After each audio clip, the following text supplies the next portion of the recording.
తీగలాగితే డొంక కదిలిందన్నట్టు ఒక్కరిద్దరితో మొదలైన బెట్టింగ్ యాప్ల కేసుల వ్యవహారం ఇప్పుడు పెద్ద పెద్ద సెలబ్రిటీల వరకు వెళ్ళింది. పంజాగుట్ట పోలీస్ స్టేషన్ లో సోషల్ మీడియా ఇన్ఫ్లుయెన్సర్లు, యూట్యూబర్లు, కొంతమంది యాక్టర్స్ మొత్తం కలిపి 11 మంది మీద కేసులు నమోదైన విషయం తెలిసిందే. ఇక తాజాగా ఈ నెంబర్ కాస్త పెరిగి 25కు చేరింది. ఈ లిస్ట్ లో రానా దగ్గుబాటి, ప్రకాష్ రాజ్, విజయ్ దేవరకొండ, మంచు లక్ష్మి, ప్రణీత, నిధి అగర్వాల్, అలాగే సోషల్ మీడియా ఇన్ఫ్లుయెన్సర్స్ నుంచి అనన్య నాగల్లా, సిరి హనుమంతు, శ్రీముఖి, వర్షిణి సౌందరరాజన్, వాసంతి కృష్ణన్, నయని పావని, నేహా పతన్, పండు, పద్మావతి, ఇమ్రాన్ ఖాన్, విష్ణుప్రియ, హర్ష సాయి, భయా సన్నీ యాదవ్, శ్యామల, సుప్రీత వీళ్ళ పేర్లు ఈ లిస్టులో ఉన్నాయి.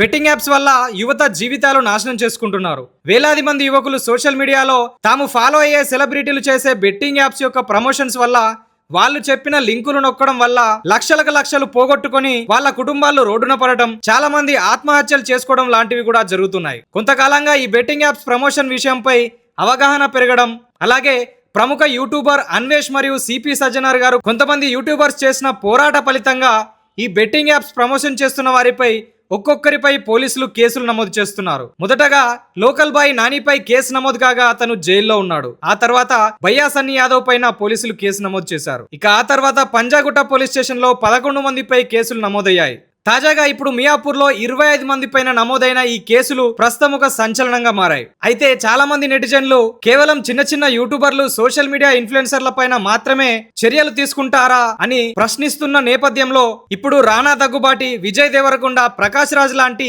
సెలబ్రిటీల పైన కేసులు నమోదు కావడం ఒక చర్చనీయాంశమైంది. వీరిపై గేమింగ్ యాక్ట్ తో పాటు ఐటీ యాక్ట్ ప్రకారం కేసు నమోదు చేశారు. వీరందరికీ త్వరలో నోటీసులు పంపించి ఎంక్వైరీకి పిలుస్తారని తెలిసింది.